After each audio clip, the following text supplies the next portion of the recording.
Selamat pagi, siang, sore, dimanapun teman-teman berada.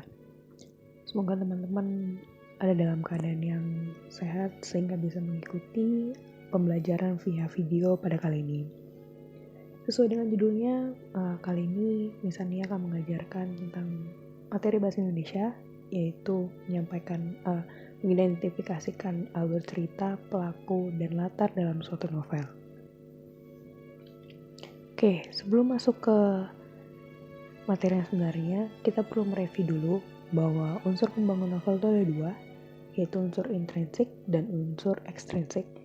Unsur intrinsik adalah unsur yang langsung turun membantu membangun cerita dari dalam, sementara unsur ekstrinsik adalah sikap dan pesan atau amanat yang ingin disampaikan oleh pengarang.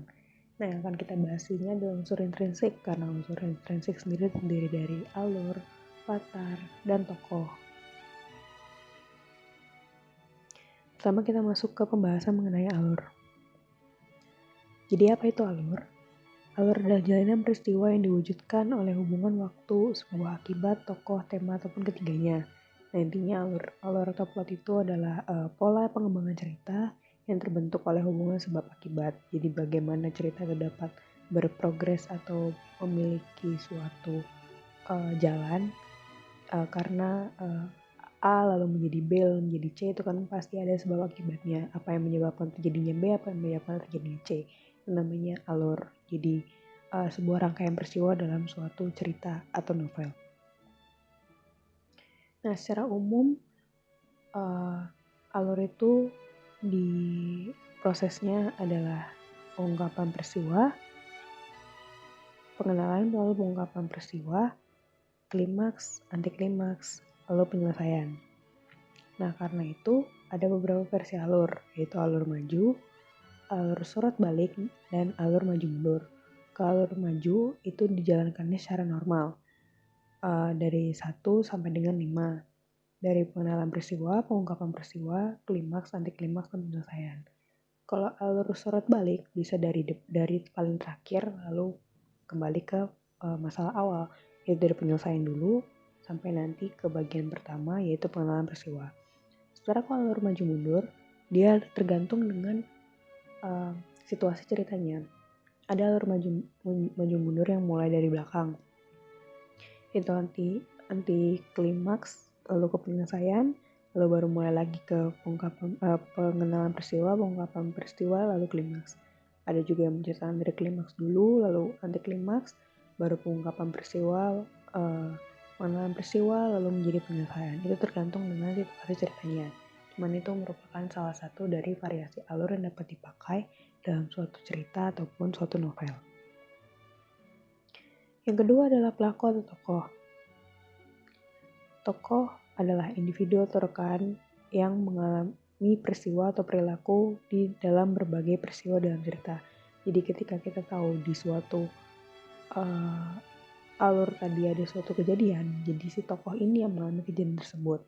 Nah, itu adalah tokoh. Secara penokohan adalah cara pengarang dalam menggambarkan dan mengembangkan karakter tokoh-tokoh dalam cerita atau novel. Itu penokohan adalah caranya bagaimana pengarang tersebut memberitahukan kepada pembaca tokoh tersebut gimana caranya. Nah, ini ada jenis tokoh dan cara penokohannya. Kalau jenis tokoh itu secara umum ada 3, protagonis, antagonis, dan tertagonis. Protagonis adalah tokoh utama dalam cerita yang bisa memegang peran baik atau dari sudut pandang pembacanya itu adalah protagonis. Antagonis adalah lawannya dari protagonis, bisa jahat atau pokoknya yang berlawanan dengan tokoh protagonis ataupun tokoh utamanya. Sekarang ketiga adalah tertagonis. Tertagonis adalah tokoh yang di penengah antara protagonis dan antagonis. Cara penokohan itu ada 2, secara langsung dan tidak langsung. Kalau misalnya secara langsung, itu mengetahui karakter secara langsung dari apa yang dijelaskan dalam novel. Biasa dijelaskan secara langsung. Contoh, misalnya dalam suatu cerita langsung diberitahu. Misalnya Nia adalah seorang guru di sekolah pelangi Indonesia. Itu kalau secara langsung. Kalau misalnya secara tidak langsung, biasanya bisa melalui dialog. Contohnya dalam suatu adegan dalam Aku bisa menunjukkan dialog, misalnya aku sedang mengajar, itu menunjukkan bahwa aku adalah seorang guru. Begitu. Sekarang kita masuk ke latar. Apa itu latar?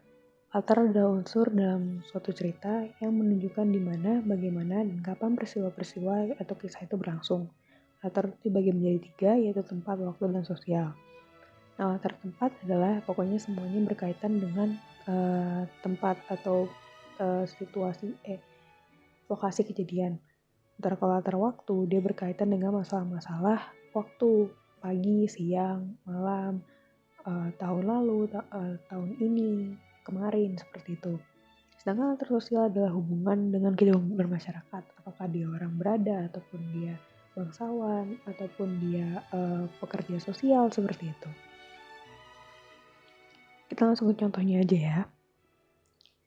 Jadi ini aku ada sebuah contoh dari cerita. Mungkin teman-teman bisa baca dulu.